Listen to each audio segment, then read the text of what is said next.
comienzo la segunda parte. Esperamos que la estén pasando bien, que se relajen, que disfruten. Bueno, yo estoy contento, acá tenemos más invitados de lujo. Estoy contento que pudo venir Sasa Testa, que tuvo un problemilla en la piel con el fucking sol, pero está igual acá. ¿Quién es esta Testa? Vamos a ver. Profe de castellano, literatura, latín, especialista superior en conducción de las instituciones educativas de nivel medio y equivalentes varios. En calidad de organizadores. No, bueno, se salteó el padre. Está mal. No importa. No hace falta que se Vamos a otra bio. Esa no era mi vida. Sasa Testa, Buenos Aires, 1985, actualmente cursa la maestría en Estudios y Políticas de Género en la UN3. Es profesor de castellano, literatura y latín, especialista superior en conducción de las instituciones educativas de nivel medio y equivalentes. Especialista superior en profesor tutor, participa en congresos y jornadas varios, en calidad de organizador y disertante.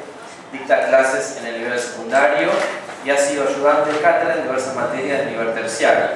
Escribió notas para diversos medios de comunicación, tiene publicados los artículos de Loba a Madonna, María Santísima o la Sacralización Traba, en el libro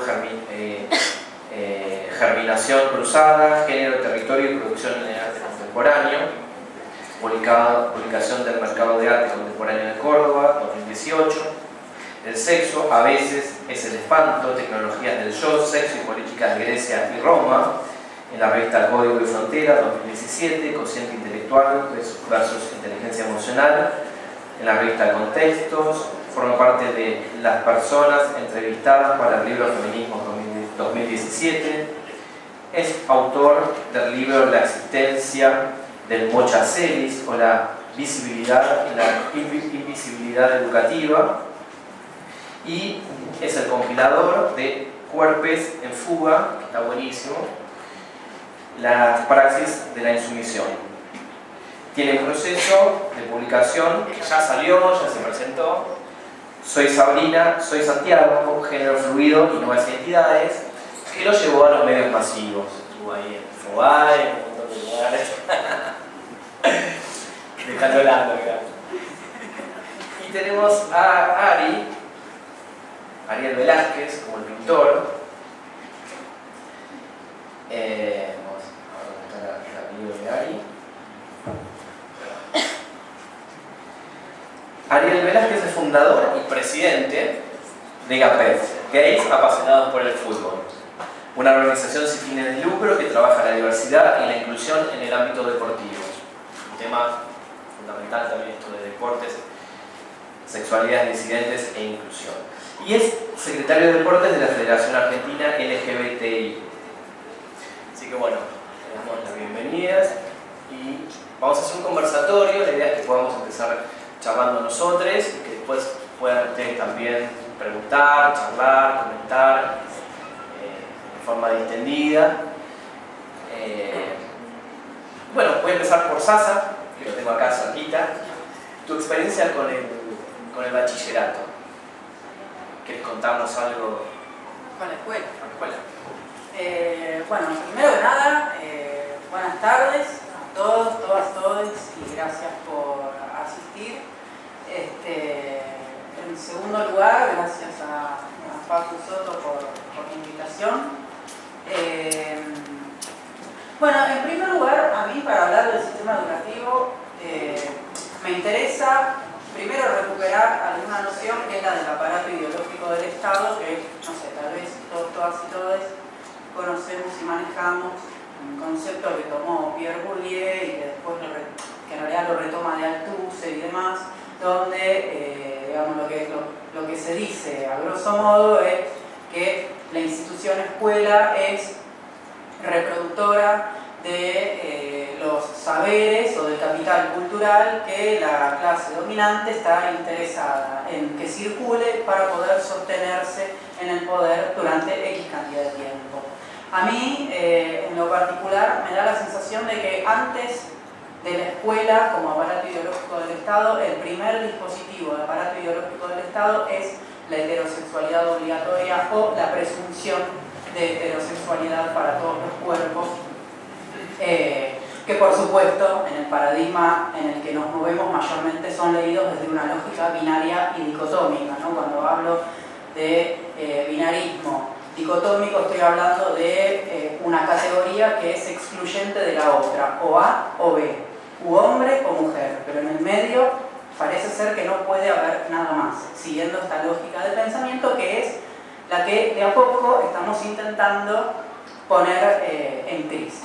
¿Por qué digo esto antes de hablar del sistema educativo? Porque si nos retrotraemos un poco a la historia de la educación, vamos a darnos cuenta de que por lo menos la institución escuela en nuestro país surge, ¿sí?, como una institución como la conocemos ahora, en la segunda mitad del siglo XIX, si la memoria no me falla, más o menos alrededor de 1880, cuando estaba empezando a conformar el Estado-Nación, ¿no? Entonces,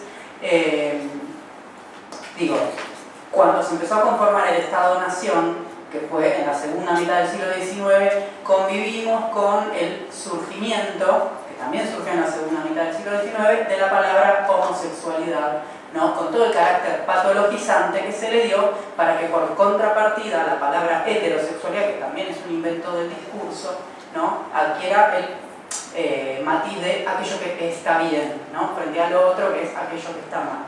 Y sobre ese paradigma binario dicotómico parece que se fundó toda una tradición escolar, que es en realidad una de las cuestiones que a mí me preocupa, no solo porque me atraviesa desde la experiencia, sino también porque pienso en que la educación es un derecho humano y por lo tanto no debería excluir a nadie, ¿no?, y además no debe negársele a nadie. Y en este punto quiero recuperar la lucha del colectivo trans, que muchas veces se vio expulsado del sistema educativo por un paradigma binario dicotómico y que por supuesto sigue premiando a unos cuerpos en detrimento de otros y sigue sosteniendo adentro de un sistema a unos cuerpos que van a ser leídos como, no sé, normados o hegemónicos en detrimento de otros que considera que no sirven.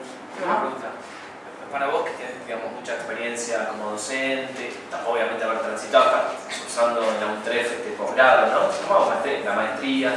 ¿Te parece que el tema de la educación es una cuestión de educación a los educadores o pasa por otro eje que tiene que ver con otras cuestiones? Digo, ¿tiene que ver con falta de información, con no entendimiento de la ley de género o tiene que ver con otras cuestiones? Bueno, yo creo que la ley de identidad de género ya tiene unos cuantos años, de modo que el sistema educativo, si no la lee, es porque no quiere, si no se ayorna, es porque no quiere, porque los medios están, las capacitaciones están, la ley de educación sexual integral, que es nacional y que muchas veces no se aplica y no está reglamentarizada. Si no la ponen en práctica es realmente porque habría que preguntarse qué voluntades subyacen a esta negación y por qué en definitiva no se aplica, o por qué hay que darle tanta vuelta al asunto, ¿no? Si en definitiva, como dice la ley, el género tiene que ver con una vivencia personal, ¿verdad? Pero volviendo al otro tema, sobre ese paradigma binario y dicotómico se fundaron centros y periferias, ¿no? Y la escuela parece ser que se queda como ahí soporte o baluarte de aquello que sirve para seguir sosteniendo determinados centros y determinadas periferias, ¿no? Entonces, pienso en lo más llano. El estudiante que aprueba, el estudiante que no aprueba, quién sabe, quién no sabe, quién pasa, quién no pasa, y el repetidor o la repetidora o repetidores se tiene que ir a otra escuela muchas veces, ¿no? O pedir por favor que la misma institución lo vuelva a tener, ¿no?, adentro. Entonces digo, realmente, ¿no?, pensándolo en una perspectiva de género, sí, la escuela es un aparato ideológico del Estado. Todo todo acto educativo es un acto político, porque no vamos a ser tan inocentes de creer que acá ahora mismo no estamos haciendo política, estamos educando, estamos haciendo política. Todo hecho que ocurre con una finalidad es un hecho político, ¿no? Pero ¿qué pasa o qué pasó en la historia de la escuela con aquellas corporalidades o aquellas subjetividades que se corrían de la norma o del paradigma de la heterosexualidad obligatoria o de la presunción de heterosexualidad? Eran también inmediatamente, sistemáticamente expulsados, expulsadas o expulsadas del sistema, o mal mirados, mal miradas, mal mirades, lo cual equivale a una cierta forma de expulsión, ¿no? Entonces, antes de pensar a la escuela como el primer aparato ideológico del Estado, a mí me interesa pensar que la presunción de heterosexualidad o la heterosexualidad obligatoria es el primer aparato ideológico del Estado, porque es sobre el cual se fundan un montón de otras diferencias y un montón de otros discursos patologizantes que hasta el día de hoy nos vemos obligados a repensar, a discutir y a debatir, ¿sí?, que han servido para sostener el poder y el consenso en unos determinados cuerpos en detrimento de otros que forman la periferia, las disidencias, ¿no? Y además pensarlo también desde un paradigma interseccional, digo, porque las disidencias de sexo-género son tan solo una de tantas disidencias, de todas las que existen. Entonces me parece muy interesante pensar en cómo transformar un sistema educativo que sea un sistema educativo con una fuerte perspectiva de sexo-género, ¿sí?, pero también que se ancle en las cuestiones de la interseccionalidad, ¿sí?, para que dejemos de una vez por todas de hablar de las subalternidades, ¿no?, y nos corramos también de ese paradigma. Por lo menos esto es lo que yo pienso, son cuestiones que a mí me convocan y me preocupan como profesional de la educación. No creo en el apostolado educativo. Yo soy un trabajador de la educación, soy un profesional de la educación, no soy un apóstol. Pero sí me interesa tratar de transformar, quizás desde una acción micropolítica, esta institución a la cual leo de este modo. Es una de las tantas lecturas posibles. Por supuesto que todos, todas y todos ustedes pueden estar de acuerdo o no, o estar de acuerdo parcialmente. Digo, nada es tan taxativo, pero a mí son cuestiones que en la actualidad me preocupan y que, si vos me preguntas cuál es tu experiencia con la escuela, bueno, mi experiencia es esta, es la de estar todo el tiempo en la lucha, en primer lugar, porque a mí se me reconozca como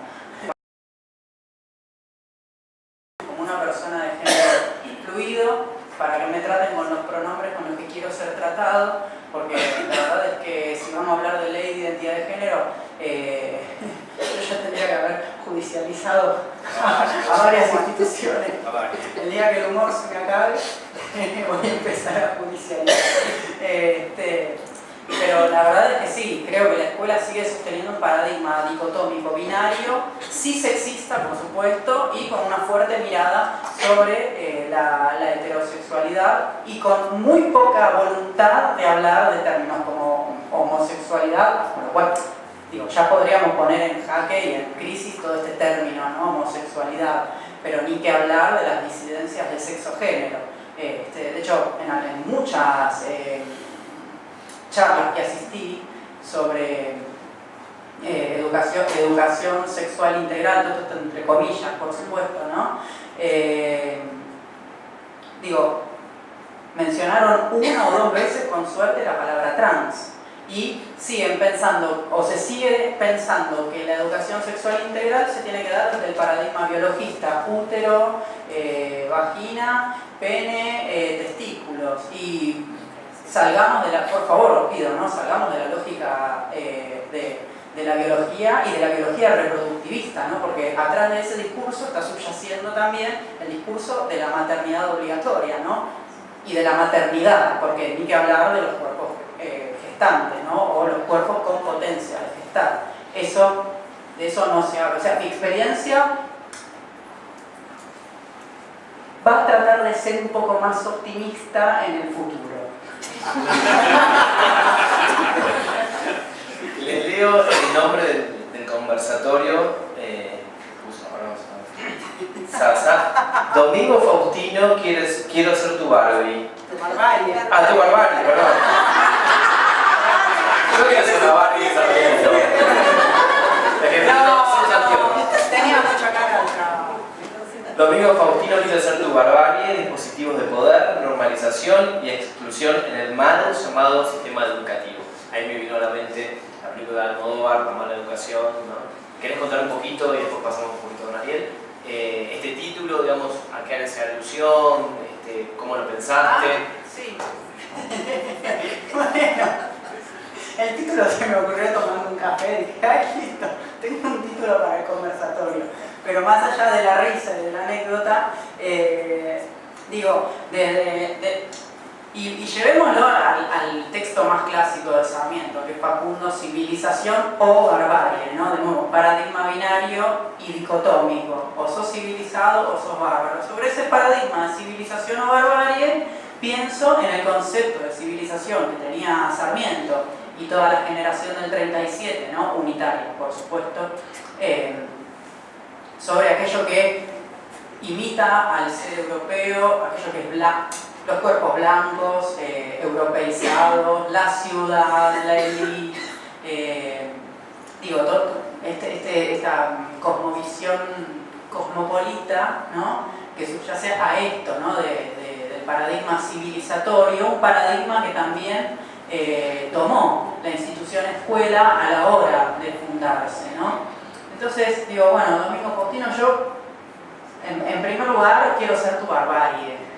Quiero ser tu barbarie porque quiero poner en crisis todo esto que vos, Domingo Faustino Sarmiento como una sinécdoque de todo el sistema educativo, no le estoy hablando a Sarmiento, pensando el sistema educativo como un dispositivo de poder, ¿no? Como un dispositivo deleuziano, ¿no?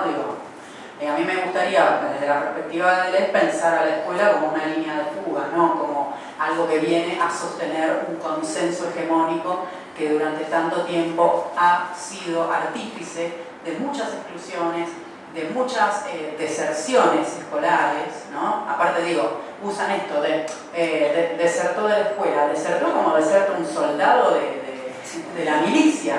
Y la verdad es que no, hay una persona que no es que un desertor del sistema, hay un sistema que es claramente expulsivo y claramente excluyente. A mí se me ocurre leerlo desde la perspectiva de género porque es aquello a lo que me dedico y aquello a lo que estudio, pero hay un montón de otros factores que hacen que una persona no pueda continuar con los estudios. Entonces, cuando digo Domingo Faustino, quiero ser tu barbarie, es en realidad la intención humana y política de poder decir, esta no es la institución o este no es el sistema educativo que yo quiero. Por eso pienso que es mal llamado sistema educativo, porque hay que ver a quién educa y para qué educa, ¿no? Porque desde el vamos, todo acto educativo es un acto político. Entonces, si somos sujetos políticos, ¿a quiénes les estamos dando agenda y a quiénes no? Por eso, para mí, habría que repensar un montón de cosas. La verdad es que no sé si me va a alcanzar la vida para repensarlas todas, pero lo bueno es que acá estamos todos, todas y todos, creo que compartiendo una misma voluntad, ¿no? Claro. Y eso ya es un montón. Sí, es un poco por ahí lo que decían en la mesa anterior, ¿no? El tema de la heterosexualidad reproductiva, ¿no? Es, bueno, me caso, tengo hijos, trabajo, después que trabajo, pienso en el ascenso del laburo, todo como una cuestión heredada, donde no hay momento de poner pausa, preguntarse, a ver, mi heterosexualidad es elegida, elijo ser heterosexual, o hay otras posibilidades, bueno, y en esta misma línea de reproducción, es como la sensación, así como una imagen de zombies, ¿no? Donde hay poco espacio para la pregunta, lo pienso desde el lugar educativo también, ¿no? Para poder cuestionarse este tipo de cosas, ¿no? El objetivo de la educación, ¿para qué? ¿Qué estoy educando? ¿Para qué? ¿No? Como que, bueno, se reproducen sistemas, inclusive cuando a veces tenemos conceptos de Foucault y otros, como que cuesta implementarlos, romper, ¿no? Salir de ese esquema. ¿Querés el micrófono? Hace un tiempo la televisión pasaron 2 episodios, uno en particular hablando en contra de una persona de espectáculo, de Florencia de la B, ¿no? Entonces, y en otro caso, una situación que no tiene nada que ver, en un noticiero también, estaban hablando acerca de unos senegaleses que fueron detenidos en Constitución por vender, no sé, un día, artesanías de estas cositas de billutería. En ambos casos hablaron discriminatoriamente, ¿no? Por supuesto, en ambos casos tenemos leyes que amparan que la gente no esté discriminada, ni por su raza, ni por su sexualidad, ni nada. Me presenté en el INADI, haciendo alusión a las leyes que existen en Argentina, y no me tomaron ninguna de las dos denuncias, porque no soy negra, no soy musulmana, no soy gay y no soy transexual. ¿Y cómo sabían que no era gay? Me hubieras dicho, sí, soy tortillera. Lo traigo porque existe el espacio para las denuncias, pero bueno, yo desde la ingenuidad, cuando me preguntan, vos sos del grupo del electrón, no soy de ningún grupo, ya está, yo sola dije, pero no decir, yo no iba a hacer la denuncia porque no tengo que ser del grupo para denunciar a lo que no corresponde en esta sociedad, es lo que vos decís. Estamos educados de un modo donde está la realidad, o sea, la política hegemónica hace que se discrimine aún cuando la ley sea buenísima. Claro. El problema es qué hacemos en ese espacio. Sí. ¿No? Me dijeron, bueno, no, mira, lamentablemente no te podemos dar la denuncia. Yo después le respondí, bueno, luego otro día, me metí en otro empleado, le digo, sí, mi marido es negro, es musulmán. Eso es lo que digo. Claro. ¿No? Entonces, ¿qué hacemos en ese espacio? Sí, lo que pasa es que no hay garantías de nada, o sea, uno podría pensar, bueno, el colectivo LGBTIQ sería como el paraíso, el lugar donde no hay... No, también, yo no me acuerdo ahora exactamente cómo es que lo dicen, pero a ver si a mí me ayuda, pero el macho gay discrimina al marquita gay, el marquita gay discrimina a, no sé, a la loca, hay toda digamos, no podemos intentarlo, pero no podemos salir de determinados paradigmas de discriminación y es así, digamos, eso es transitar por la vida, ¿no? Es típico que se pasa al policía porque te están robando y el policía mismo te está robando, te intenta robar, ¿viste? Como en la película de Woody Allen, es así. Ariel, contanos un poquito, sos el presidente de GAPED, Gays Apasionados por el Fútbol. Yo una vez saqué un libro de crónica de fútbol gay que lo fui a presentar a Chile, que salió ahí, una chica de Clinics, el diario, me parece que no entendía nada. Dice, pero ¿no te parece que es autodiscriminativo que ustedes se junten a jugar fútbol entre gays? Me preguntó, ¿no? Yo después te cuento lo que respondí. Que seguramente esta pregunta te habrán hecho varias veces, ¿no? Si sos hetero, ¿podemos jugar? ¿Hay algún examen para poder entrar a jugar? ¿Cómo es el...? Bueno, si nos puedes contar un poquito de esto y después también cómo surgió el armado de este colectivo GAPED, Gays Apasionados por el Fútbol. Bueno, buenas tardes a todos y a todes. Gracias a Faco y Leda de la cátedra por la invitación. La verdad que es un gusto y un placer poder estar hablando acá, hablando un poquito de deportes. La verdad que no permitimos un segundito, no es fácil encontrar espacios para hablar de la diversidad del ámbito deportivo. La verdad que no es algo de lo que se habla, se suele escuchar o se suele hablar con continuidad o seguido o en cualquier lugar. Cuesta encontrar un espacio como para poder contar la vivencia de la diversidad dentro del ámbito deportivo, así que muchísimas gracias. En cuanto a lo que me preguntaste, en realidad les cuento un poquito cómo nace GAPED, que te va a responder un poquito la pregunta que me haces vos. GAPED nace hace 10 años aproximadamente, 2008-2009, por una experiencia o por algo personal en realidad mío. Yo había pasado, tenía 20, 21 años, había pasado la adolescencia, había terminado el secundario, había empezado el terciario, me había mudado, había cambiado de amigos, de barrio y no tenía más mi grupito de conocidos, de amigos de fútbol, de juntarme a jugar a la pelota. En ese proceso también fui construyendo yo, encontrando mi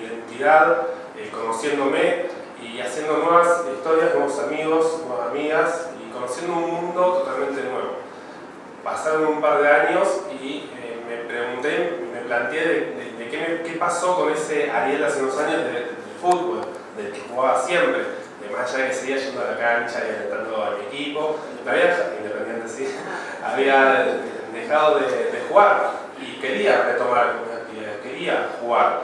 Y me puse a pensar, hace un montón que ni siquiera hablo de fútbol con nadie. ¿Por qué no hablo de fútbol con nadie? ¿Por qué a nadie le gusta el fútbol? Entonces, como que me obsesioné, digamos, de encontrar dentro de mi nuevo ámbito gente que quiera jugar a la pelota, gente que sea diversa y quiera jugar a la pelota. Me costó un montón, al principio me costó un montón, tomando ese 10 años atrás, donde recién estaba haciendo, por ejemplo, el Facebook, una herramienta maravillosa para encontrar cosas. Ahora, bueno, recién nací el Facebook, o sea, la verdad que no fue nada fácil, me llevó 11 meses encontrar 9 personas más para hacer 10 y poder jugar un partidito de fútbol de 5 contra 5.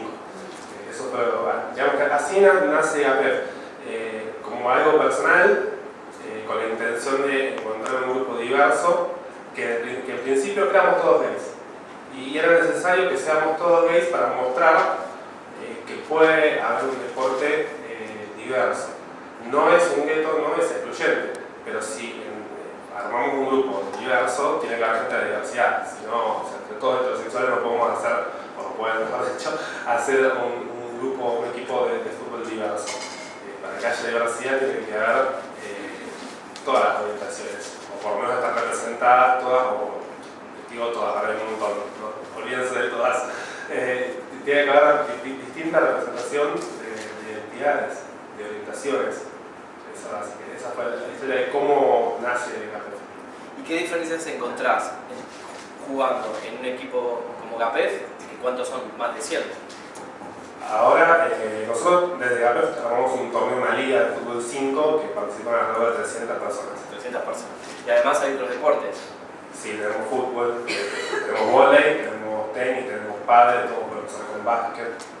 Bien. ¿Y qué diferencias encontrás entre cuando jugabas antes en ese otro barrio, ¿no? Con gente más bien heterosexual, digamos, o por lo menos que se creía o decía que era hetero, y jugar con pares tuyos, ¿no? La PEF. A ver, el contexto en que se da un encuentro de fútbol diverso, yo no sé si es muy distinto al clásico. Estamos hablando de un encuentro de fútbol de barrio, digamos, no de algo profesional. No creo que sea muy distinto al clásico picadito de los maridos que se juntan los martes a las 10 de la noche a jugar. Se charla de lo mismo, se comparten las mismas cosas, porque en definitiva lo que nos concentra a todos es la pasión, digamos, por el deporte. Creo que eso es lo más importante, y desde ese lado de que nosotros mostramos, bueno, lo que importa acá es la práctica deportiva, lo que importa es el deporte, y es necesario que sea un lugar para todos y para todas. O sea, no importa nada más, importa lo que queremos hacer, la práctica deportiva que queremos desarrollar. Sí, mi experiencia tiene que ver también con un cierto plus de encontrarte con pares. Acá la mayoría somos psicólogos o psicólogas o estudiantes de psicología, y creo que hay algo que nos une, ¿no? Que es, bueno, no sé, cierta pasión en las dos vertientes, sufrimiento y placer, de algo que nos motiva, que nos convoca. Y me parece que jugar con pares también hay como cierta libertad de poder decir, uy, qué bueno que está tal chabón, o yo qué sé, o poder contar libremente determinadas anécdotas de si saliste el fin de semana, fuiste a bailar o lo que sea, con total libertad, digamos, como que está bueno encontrarse con pares que hayan transitado o vivido lo mismo, en algún sentido, ¿no? Y que se genera también identificaciones y como una cuestión social que abre puertas a otros caminos, ¿no? Sí, por supuesto. Yo, de hecho,